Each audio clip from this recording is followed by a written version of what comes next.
Hi daddy. Hi అమ్మా. ఏం చేస్తున్నావు? కేఎఫ్సి చికెన్ బర్గర్ చేస్తున్నా నేను. అంటే ఇంతకుముందు వీడియోలో మమ్మీ చేసింది కదా, ఇప్పుడు డాడీ దాంతోనే బర్గర్ చేస్తున్నాడు. ఏంటి డాడీ ఇది? ఇది మైనస్ అమ్మా, బర్గర్కి అప్లై చేసుకున్నాను మంచిగా. ఇది నేనే తయారు చేశాను. కావాలంటే దీని ప్రాసెస్ కావాలంటే కామెంట్ బాక్స్లో. ఆనియన్ ఇట్లా పెట్టుకున్నాను.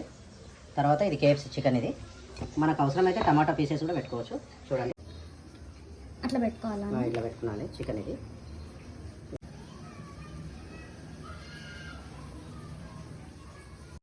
ఈ బర్గర్లు రెడీ చేసామా. ఇది మైక్రోవెన్. ఇది మైక్రోవెన్లో హీట్ చేసుకున్నాను. ఎన్ని సెకండ్స్ పెట్టుకోవాలి? 1 మినిట్ పెట్టుకున్నాను. అయిపోయిందమ్మా బర్గర్ రెడీ. కేఎఫ్సి చికెన్ వేడి వేడి బర్గర్ రెడీ. ఎలా టేస్ట్? బాగుంది. టేస్ట్ బాగుంది.